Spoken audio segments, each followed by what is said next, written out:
ॐ भूर्भुवः स्वः तत्सवितुर्वरेण्यं भर्गो देवस्य धीमहि धियो यो नः प्रचोदयात्।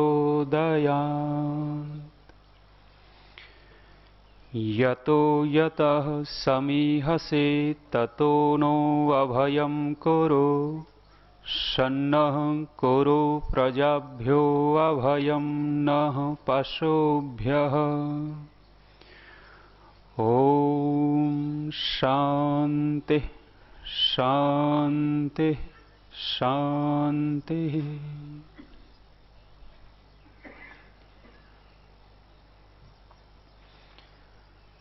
सम्मान्य स्वामी जी महाराज, मुनिगण, मातृशक्ति, धर्म प्रेमी सज्जनों, ब्रह्मचारीगण, आचार्य महानुभाव,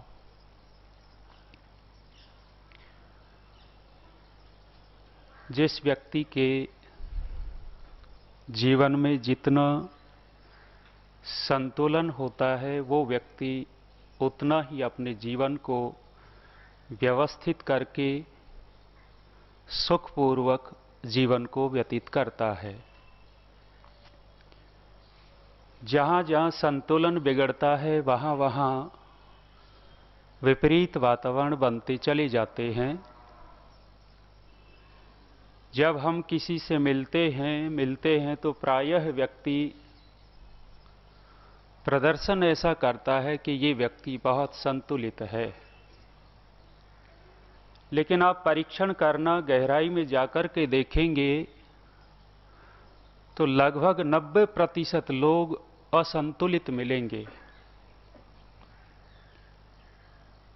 ऐसा देखा कि संतुलन के आधार पर व्यक्ति बड़े बड़े कार्य कर जाता है। कई बार देखने को मिला कि दो पहाड़ बहुत ऊंचे ऊंचे और उन दो पहाड़ों के बीच में एक रस्सी बांध दी गई, और रस्सी बांधी गई तो उस रस्सी के ऊपर एक व्यक्ति साइकिल चला करके दूसरी चोटी पर, दूसरे पहाड़ पर चला जाता है।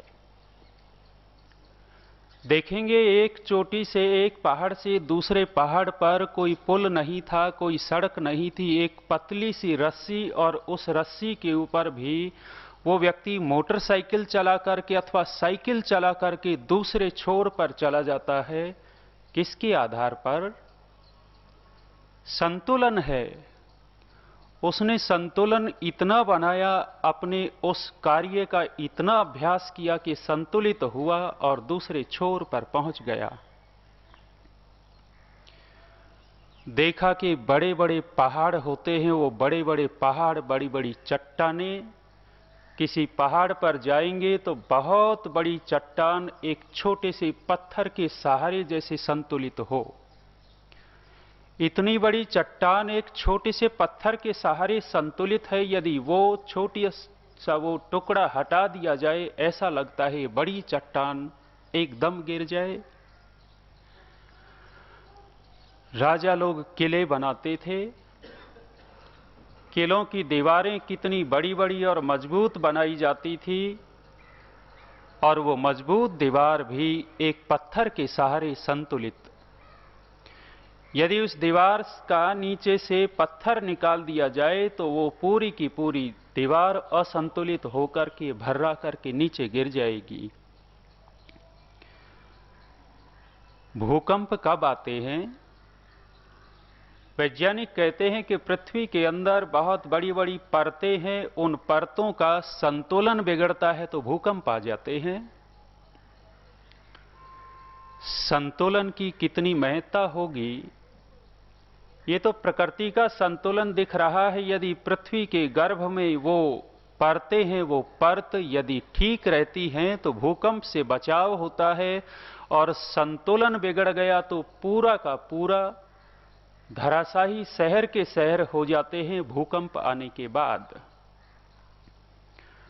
प्रकृति का संतुलन बिगड़े या व्यक्ति का संतुलन बिगड़े, दोनों की संतुलन बिगड़ने में हानि ही है, विनाश ही है।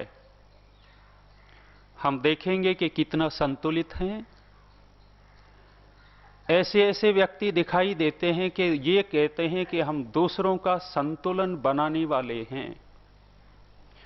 दूसरों का संतुलन बनाने वाले व्यक्ति ही ऐसा लगता है कि दूसरे के संतुलन को बिगाड़ भी देते हैं और स्वयं का संतुलन बिगड़ा हुआ मिलता है। सज्जनों माताओं, सदा संतुलित रहने वाला तो परमेश्वर है। परमेश्वर कभी असंतुलित नहीं होता, और जब वो असंतुलित नहीं होता तो सदा आनंद में रहता है। ये संतुलन तो हम लोगों का बिगड़ता है। कोई किसी ने कच्ची बात कह दी तो बिगड़ गया, किसी ने गाली दे दी तो संतुलन बिगड़ गया, कि बहुत बड़ी खुशी मिल गई तो संतुलन बिगड़ गया। पदे पदे हमारे संतुलन बिगड़ते रहते हैं। संतुलन किसको कहें? संतुलन, हम जब तराजू लेते हैं, तराजू के बीच में जो एक तार सा होता है, वो कभी इधर जाता है, कभी उधर जाता है, और कभी कभी सीधा रहता है। उसी को संतुलन कहा गया है। उसका नाम संतुलन रख दिया कि ये जो बीच का तार है, ये बीच का तार संतुलन है। नट रस्से पर चलता है, रस्से पर चलता है तो बांस लेकर के चलता है। कभी इधर झुकता है तो फिर संतुलन बनाता है, उधर झुकता है फिर संतुलन बनाता है। रस्से के आर पार होता रहता है। संतुलन कब बनेगा? जब हम जो सदा संतुलित रहने वाला है उसके निकट होंगे। सदा संतुलित रहने वाले ने हमें उपदेश दिया है संतुलित रहने का वेद के माध्यम से। वेद के माध्यम से परमपिता परमात्मा ने सदा संतुलित रहने का उपदेश दिया। याद आ गया? पहले भी सुनाया हो। लोग ये कहते हैं कि हम दूसरों का संतुलन बनाते हैं, लेकिन बिगाड़ते भी हैं और खुद बिगड़ जाते हैं। पहले सुनाया था, फिर सुनिए। एक गरीब किसान की 10 करोड़ रुपए की लॉटरी लग गई। गरीब किसान, 10 करोड़ रुपए की लॉटरी लगी है, तो लॉटरी कंपनी वालों ने देखा कि गरीब है, गरीब होते हुए 10 करोड़ का पता लगेगा तो शायद इसका संतुलन न बिगड़ जाए, पागल न हो जाए। ये संतुलित रहे, ये ठीक रहे। उन्हों कंपनी वालों ने एक मनोवैज्ञानिक व्यक्ति को ढूंढा जो मनोनियंत्रण करता था। मनोवैज्ञानिक डॉक्टर को ढूंढा है और ढूंढ करके कहा कि भाई, उस किसान की 10 करोड़ रुपए की लॉटरी लगी है, उसका संतुलन बनाना है। पहले से ही, यदि पहले बता देंगे तो पागल हो सकता है। ऐसी पृष्ठभूमि तैयार करो कि वो पागल न हो। मनोवैज्ञानिक डॉक्टर पहुंचा, 2-4-10 दिन उनके पास रहे। धीरे धीरे किसान से बातचीत करना शुरू कर दी। किसान से बातचीत करते करते एक दिन उस डॉक्टर ने कहा कि किसान भाई, यदि तेरी 1 लाख रुपए की लॉटरी लग जाए तो क्या करेगा? कहने लगे कि डॉक्टर साहब, हम तो गरीब आदमी हैं, यदि 1 लाख रुपए मिल गए तो घर को ठीक कर लेंगे। झोंपड़ी है, घर ठीक हो जाएगा। वो कहने लगे यदि 2 लाख रुपए मिल जाएं तो बैलों की जोड़ी अच्छी से ले लेंगे, बैलगाड़ी अच्छी कर लेंगे, खेत को अच्छा कर लेंगे, और क्या करेंगे। 5 लाख रुपए मिल जाएं तो किसान कहने लगा चलो मिलेंगे या नहीं मिलेंगे देखेंगे बाद में, लेकिन डॉक्टर साहब यदि 5 लाख रुपए मिल गए तो 2.5 लाख तुम्हें देंगे, 2.5 लाख खुद रख लेंगे। और करते करते डॉक्टर ने कहा कि किसान भाई, यदि 5 करोड़ मिल गए तो? किसान कहने लगा कि डॉक्टर साहब, आप भी क्या याद रखोगे, 2.5 करोड़ तेरे और 2.5 करोड़ मेरे। अंत में डॉक्टर ने कहा कि किसान भाई, 5 करोड़ नहीं, यदि 10 करोड़ मिल गए तो क्या करोगे? किसान का वही उत्तर था कि डॉक्टर साहब, 5 करोड़ आपके और 5 मेरे। ये बात सुनकर के डॉक्टर का ही संतुलन बिगड़ गया। डॉक्टर को तो पक्का था कि मिलेंगे इसको 5 मेरे पास आने वाले हैं, संतुलन बनाने चला था, संतुलन बिगाड़ बैठा खुद का ही। ऐसा दंभ भरने वाले यहां दिखेंगे कि हम संतुलन बनाते हैं, लेकिन कहीं न कहीं संतुलन बिगाड़ते हुए मिलेंगे। वेद और ईश्वर के साथ जुड़े बिना कोई संतुलित हो नहीं सकता। क्यों? क्योंकि पूरी तरह से यदि कोई संतुलित है तो परमात्मा है, और पूरी तरह से संतुलित करने वाला यदि कोई है तो उसका बनाया हुआ वेद है।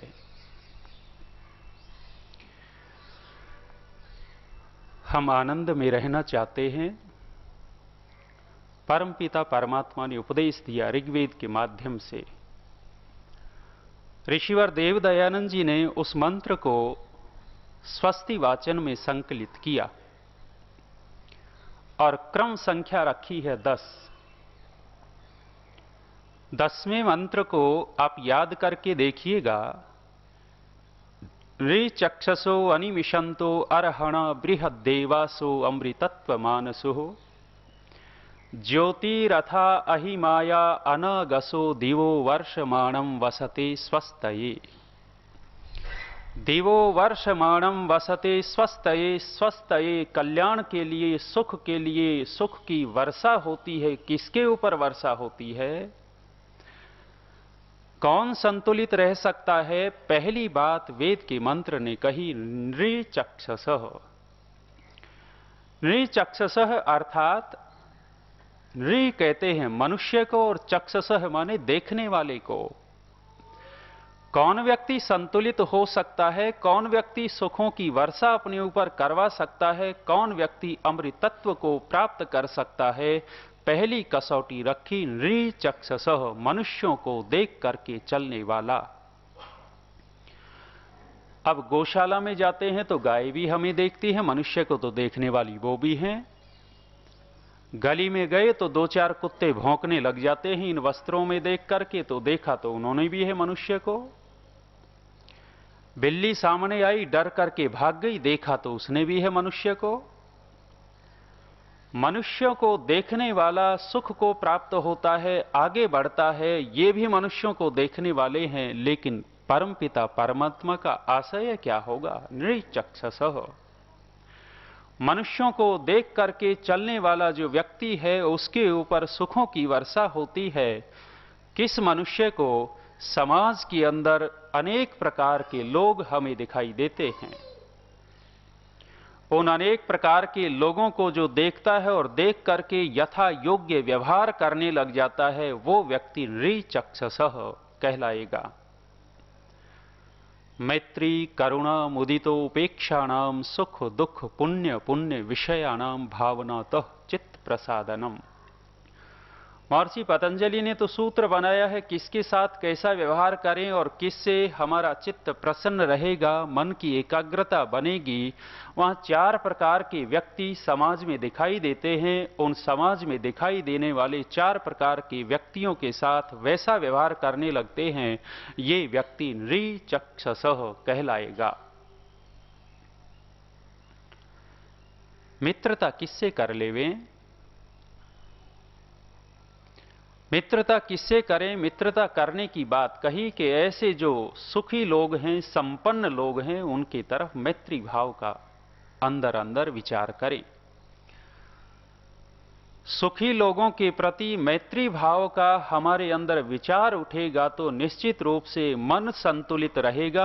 और यदि सुखी लोगों को देख करके हम मैत्री भाव नहीं, प्रसन्नता का भाव अंदर पैदा नहीं करते तो मन का संतुलन बिगड़ेगा, और जब संतुलन बिगड़ेगा तो निश्चित रूप से मन खिन्न हो जाएगा, दुखी हो जाएगा।